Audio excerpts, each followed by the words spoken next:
Hawks lose in overtime to the Boston Bruins. 2-1 final. If it wasn't for Fleury being in net tonight, this game would have been a 10-1 loss, frankly.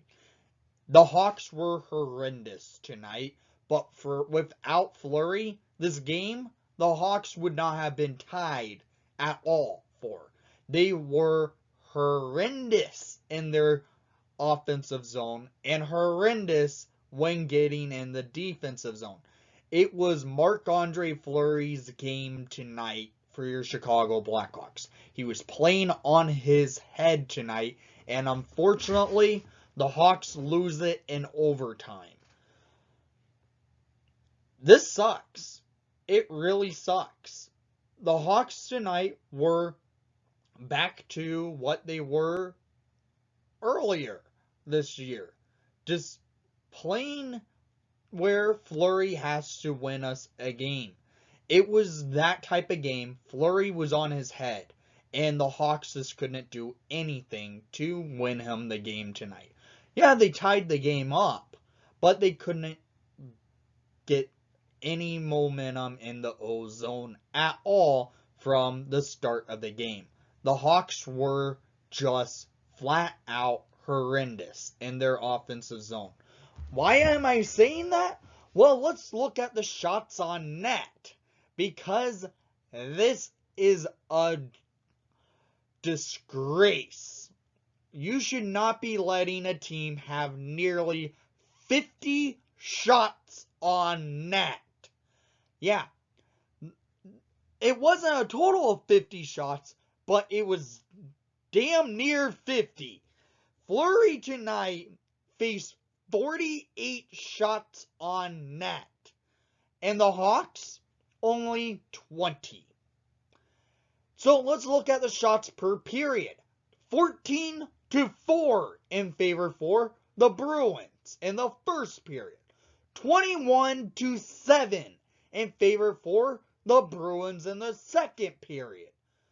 11-9 in favor for the Bruins in the third period. 2-0 in favor for the Bruins in the overtime. Total shots on net 48-20.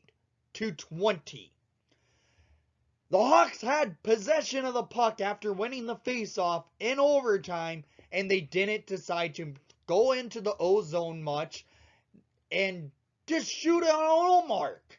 No, they lose possession and let the Bruins come down and attack. Tonight was an attacking game by the Boston Bruins. I get it. The Hawks are a rebuilding team. They're going to be sellers next week at the trade deadline. But what tonight was a game of a team that clearly knows they're done for this season versus a team trying to battle for a playoff position. Because the Bruins, if I'm not mistaken, are pretty close to falling out of a playoff position. They're in a wild card spot. But, frankly, that doesn't matter. Tonight, how the Hawks did, it's a shame. Marc-Andre Fleury tonight deserves much more than what the Hawks did. Flower tonight was outstanding. He faced 48 shots, making 46 saves in a loss. That right there, you're letting your goalie out to dry. And Flower tonight made highlight reel saves. That's how good Flower was for your Chicago Blackhawks tonight.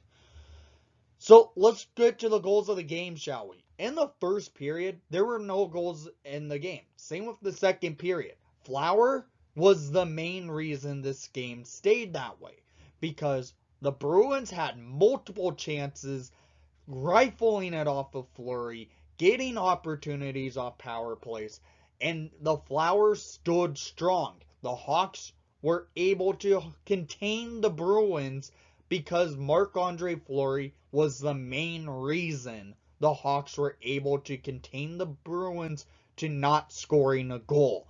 The Bruins were peppering shots on Fleury, trying to beat him, and they couldn't.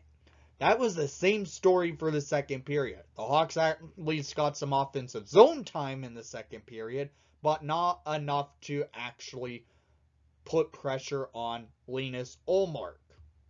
So we go to the third period, and this is where the goal scoring happened. The Bruins get a power play, and well, it gets killed. But immediately after, Calvin DeHaan comes out of the penalty box at 4:43 in the third period. Patrice Bergeron scores his 17th of the season, assisted by Brad Marchand and Taylor Hall. This goal was just a net front battle. It was off a rebound, going in, battling, trying to beat Fleury.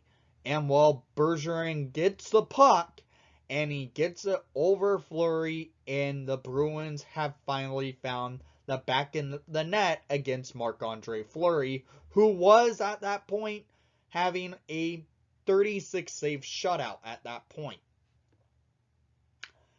Yeah, there's an issue. Fleury had faced a lot of shots, and then the Bruins were able to score after 38 saves. The Bruins finally get one past Fleury. And, well, they continue to throw pucks on Fleury, try and beat Marc-Andre Fleury again. And, well, the Hawks get a little bit of offensive zone time.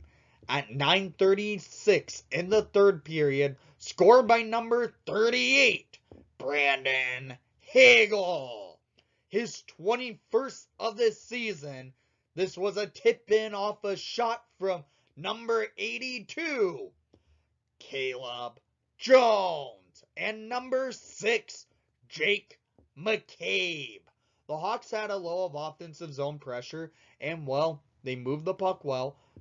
McCabe gets it over to Caleb Jones, and Caleb Jones shoots it on over to the net with Brandon Hagel up front, where he ends up tipping it past Linus Ullmark.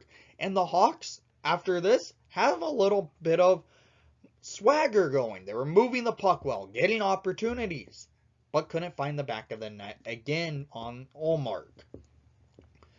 So, the Bruins come back with their attack, and, well, people are going to call it controversy, but frankly, in my opinion, it was goalie interference.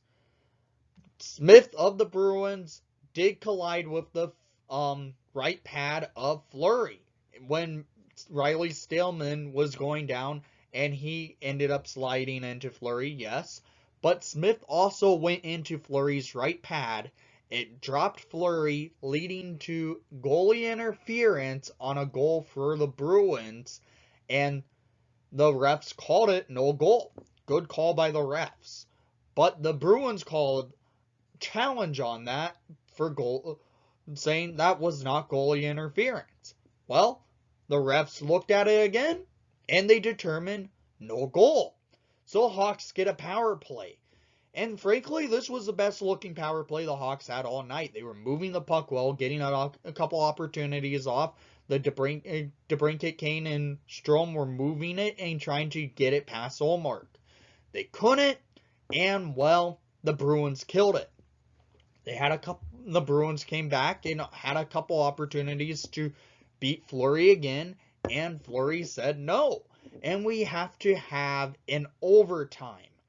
And, well, it was different for the overtime for sure, because you know how Derek King is. He loves playing Alex DeBrincat and Patrick Kane to start the overtime at the faceoff.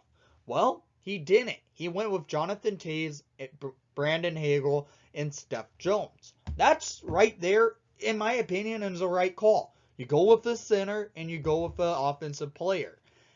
And, well, they win the faceoff, and they had possession for a little bit. Toews, Hagel, and Jones get into the offensive zone, lose possession. Kane comes out to the ice, gets the puck in his defensive zone, throws it to the Hawks bench when Jones was going off for a change, and it led to chaos.